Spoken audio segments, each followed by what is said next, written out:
gonna be a video about plastic welding, and the audio won't be too good because I'm running a fan and I'm also wearing a mask. Here is a battery we repaired for a customer and she dropped it. So there's a crack down here in the locking mechanism. We will try and repair it. And we have two of these from China, very simple tools that has, I think it's a steel spring that heats up so you can push it down in the plastic. Then you cut off the legs and there will be a permanent steel fixture inside here keeping the plastic together. I have not done this before. Usually other employees do it, but today I'm gonna do it since I'm the only one doing videos. This one only heats up when you push the button, and I can leave an affiliate link for you. Let's start over here in the bottom where there's also a crack.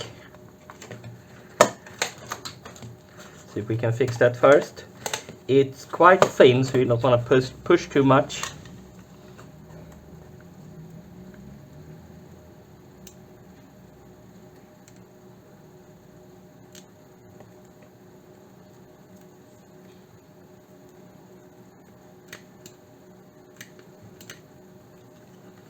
Hold it still. There's also a tool where you have a little fork in front.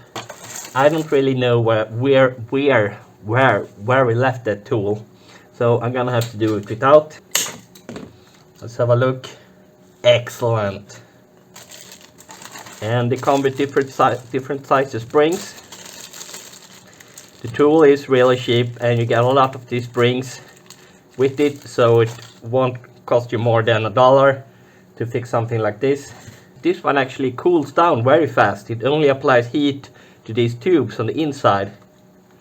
So hopefully I will not burn up myself when I enter this.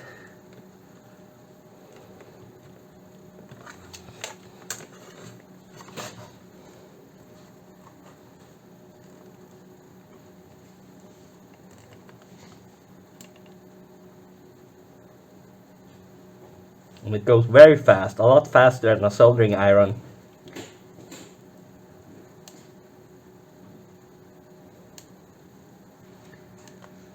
But it takes some time to dig it down. And it cools almost instantly. Cool. Really cool tool.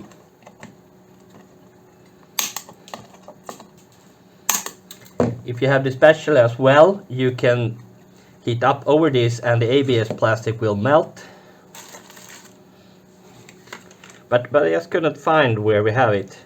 You can also use a soldering iron to make the plastic look better, but that will leave a lot of residue on your soldering iron, so I suggest you have a special tip just for soldering that. I don't think we can fit anything over here because all of these are bended for extra support. No, here we actually have one which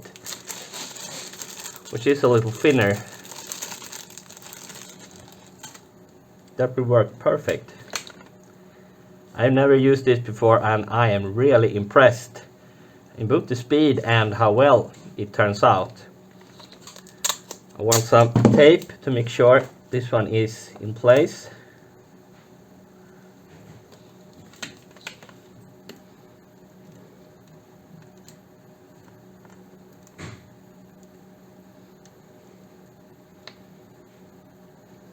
There are some fumes, but not too much.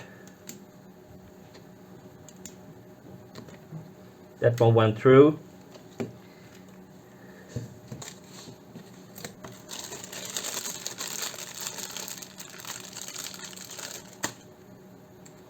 And I haven't burned myself even once.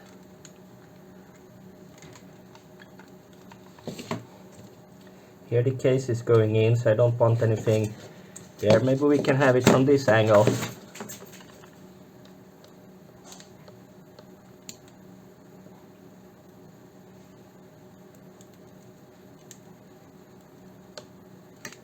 One, 2, 3, 4, 5.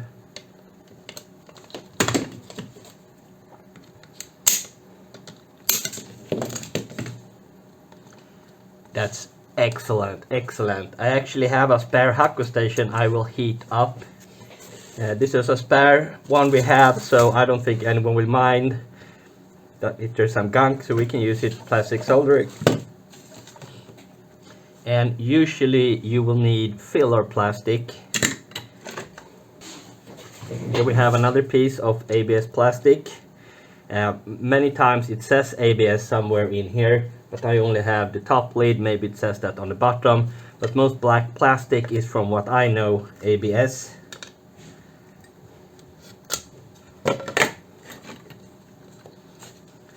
You can use tape, preferably Kapton tape that can handle a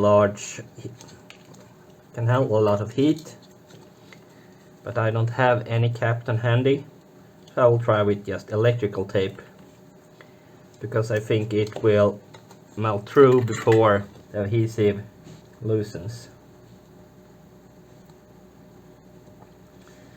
And you can also, if you want to make it even nicer, you can also use sandpaper to make it even smoother, and it will almost look like the original.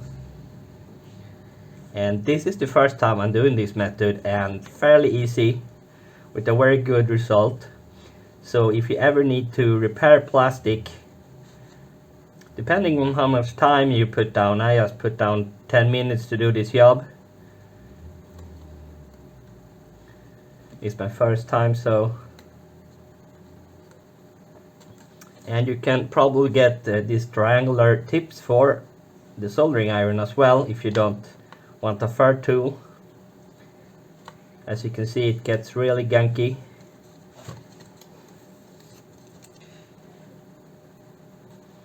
And you should be wearing gloves and goggles as well. It's a bit like working with clay.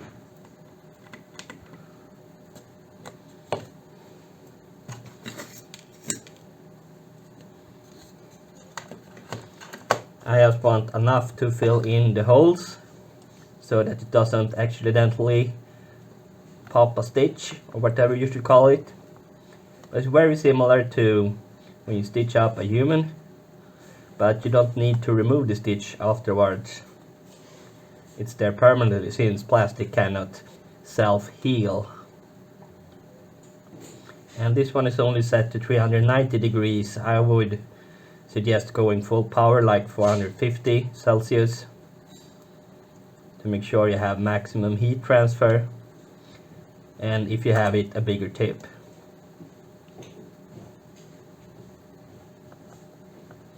I think that's good enough, and it cleans up pretty well. A lot of the plastic still sticks, so you can still use it for soldering. And I will. We have this set from Clas Ohlson in Sweden. Let's see if we can smoothen things out a little bit. And if there's a lot of gunk, you can cut it off, and remember there are still some steel pieces sticking up, and those will be hard to file down.